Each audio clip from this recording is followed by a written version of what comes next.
नमस्कार दोस्तों, स्वागत है आपका आज के मुख्य समाचारों में। जी हाँ दोस्तों, आपको यहाँ पर देखने को मिलेंगी सुबह से लेकर शाम तक की तमाम बड़ी खबरें मुख्य समाचार ब्रेकिंग न्यूज अपडेट्स के रूप में। तो चलिए दोस्तों, जान लेते हैं आज की पहली बड़ी खबर। इंडो नेपाल बॉर्डर पर 6 ईरानी गिरफ्तार, पीएम मोदी के अयोध्या दौरे के मद्देनजर जारी किया था अलर्ट।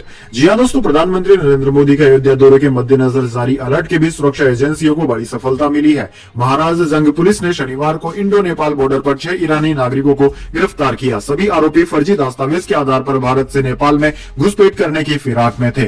सोनोली बॉर्डर पर शक के आधार पर इमिग्रेशन अधिकारियों ने उन्हें धर दबोचा। गिरफ्त में आए घुसपैठियों में 2 महिलाएं भी शामिल हैं। सभी काफी समय से अवैध रूप से भारत में रह रहे थे।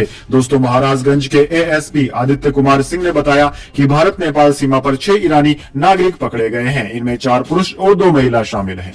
इसके बाद दोस्तों, अगली बड़ी खबर। प्रधानमंत्री मोदी की अपील, 22 जनवरी को अयोध्या न आए, सुरक्षा का हवाला दिया। कहा 550 साल इंतजार किया, कुछ दिन और करें। जी हाँ दोस्तों, प्रधानमंत्री नरेंद्र मोदी ने शनिवार यानी कि 30 दिसंबर को अयोध्या में एक जनसभा को संबोधित किया और उन्होंने वहां पर कहा कि यह ऐतिहासिक क्षण बहुत भाग्य से हमारे जीवन में आया है। मैं भारत के 140 करोड़ देशवासियों से हाथ जोड़कर प्रार्थना कर रहा हूँ, जब 22 जनवरी को अयोध्या में राम भगवान विराजमान होंगे तब राम ज्योति जलाएं, दीपावली मनाएं। उन्होंने कहा कि 22 जनवरी को सभी का अयोध्या आना संभव नहीं है। यहाँ का पूरा कार्यक्रम हो जाने के बाद एक बार परिवार के साथ अयोध्या जरूर आएं। प्रभु राम को तकलीफ हो ऐसा हम राम भक्त कभी नहीं सह पाएंगे। हमने 550 साल इंतजार किया, कुछ दिन और करेंगे। वहीं दोस्तों, पीएम मोदी ने अयोध्या और अन्य स्टेशनों से चलने वाली 2 अमृत भारत और 6 वंदे भारत एक्सप्रेस ट्रेनों को हरी झंडी दिखाई। 15,700 करोड़ के विकास कार्यों का लोकार्पण शिलान्यास भी किया। इसके बाद दोस्तों, अगली बड़ी खबर। विनेश फोगाट ने खेल रत्न अर्जुन अवार्ड लौटाए, पीएमओ के बाहर कर्तव्य पथ पर छोड़े। बजरंग पूनिया बोले, महिला पहलवानों का सबसे बुरा दौर। जी हाँ दोस्तों, रेसलर विनेश फोगाट ने खेल रत्न और अर्जुन अवार्ड लौटा दिए हैं। विनेश शनिवार यानी कि 30 दिसंबर को अवार्ड लौटाने दिल्ली में प्रधानमंत्री नरेंद्र मोदी के ऑफिस जा रही थी। इससे पहले ही पुलिस ने उन्हें रोक लिया। इसके बाद विनेश ने अवार्ड कर्तव्य पथ पर ही जमीन पर रख दिए और अवार्ड को हाथ जोड़कर लौटाई। विनेश ने 3 दिन पहले ही पीएम मोदी के नाम 2 पेज की चिट्ठी लिखी थी, जिसमें महिला पहलवानों को इंसाफ न मिलने की बात कही थी। अवार्ड लौटाने पर विनेश ने कहा कि मैं इंसाफ के लिए यहाँ पहुंची हूँ, जब तक इंसाफ नहीं मिलता यह लड़ाई जारी रहेगी। वहीं दोस्तों, बजरंग पूनिया ने विनेश के अवार्ड वापसी का वीडियो शेयर कर कहा कि यह दिन किसी खिलाड़ी के जीवन में न आए। देश की महिला पहलवान सबसे बुरे दौर से गुजर रही है। इसके बाद दोस्तों, अगली बड़ी खबर। राहुल गांधी ने कहा रेल किराया बढ़ा, प्लेटफॉर्म टिकट महंगा हुआ, जनता को क्या चाहिए, सुलभ रेल यात्रा या शहंशाह के बुत के साथ तस्वीर।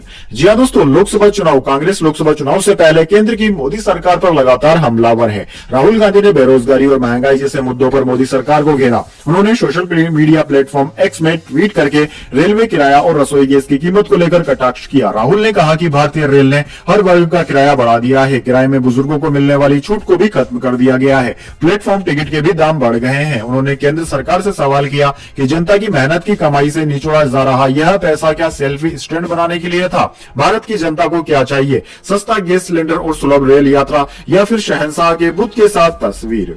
इसके बाद दोस्तों, अगली बड़ी खबर। राजस्थान, मध्य प्रदेश समेत 7 राज्यों में घना कोहरा। हिमाचल, यूपी में 5 की मौत। दिल्ली में 80 फ्लाइट्स और 30 ट्रेनें हुई प्रभावित।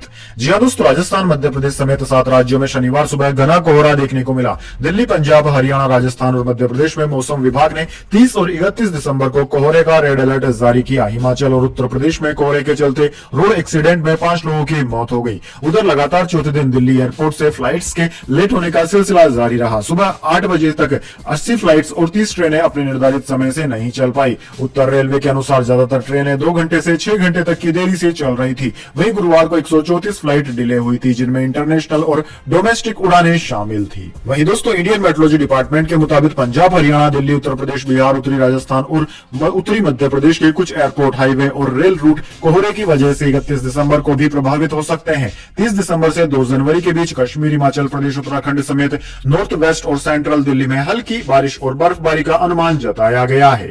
इसके बाद दोस्तों, अगली बड़ी खबर। बिहार में शिक्षक भर्ती में गड़बड़ी, नवनियुक्त 1 लाख से अधिक शिक्षकों का फिर से होगा सत्यापन।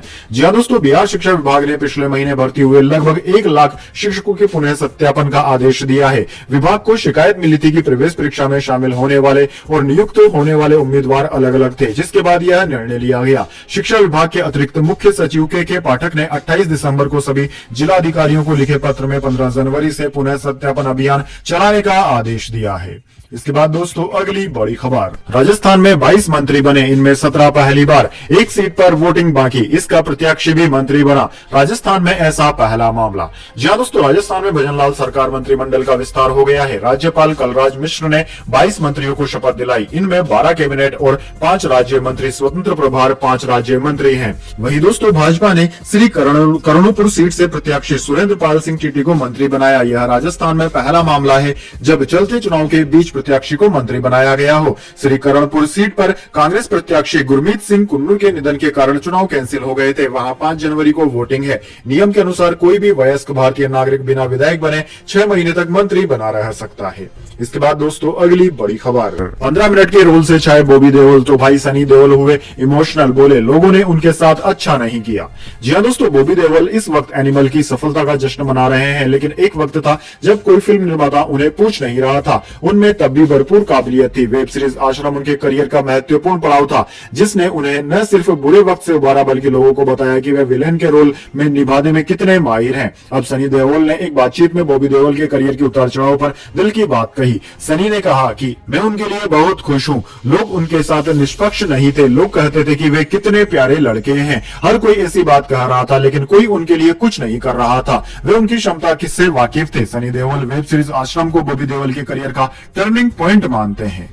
इसके बाद दोस्तों अगली बड़ी खबर, राजस्थान में चुनाव जीतने से पहले ही मंत्री बन गए सुरेंद्र पाल टीटी। कांग्रेस बोली देश में पहली बार ऐसा हुआ। जी हां दोस्तों, 30 दिसंबर को राजस्थान में भजनलाल सरकार के मंत्रिमंडल का विस्तार हो गया। इस विस्तार के साथ ही एक विवाद ने भी जन्म ले लिया। दरअसल दोस्तों, सुरेंद्र पाल सिंह टीटी को भजनलाल सरकार में राज्य मंत्री स्वतंत्र प्रभार बनाया गया है। इस फैसले ने सभी को चौंका दिया, क्योंकि सुरेंद्र पाल सिंह चुनाव जीतने से पहले ही मंत्री बन गए हैं। जयपुर स्थित राजभवन में सुरेंद्र पाल सिंह ने पद और गोपनीयता की शपथ ली। दोस्तों आपकी जानकारी के लिए बता दें, सुरेंद्र पाल सिंह टीटी श्री करणपुर विधानसभा सीट पर होने वाले उपचुनाव में बीजेपी के उम्मीदवार हैं। ये श्रीनगर जिले की वही सीट है जिस पर 25 नवंबर को चुनाव नहीं हुआ था। दरअसल इस सीट से 75 साल के कांग्रेस नेता गुरमीत सिंह कुन्नूर विधायक थे। मौजूदा विधानसभा चुनाव में उन्हें फिर से कांग्रेस का टिकट मिला था, लेकिन कुन्नूर का 15 नवंबर को ही निधन हो गया था।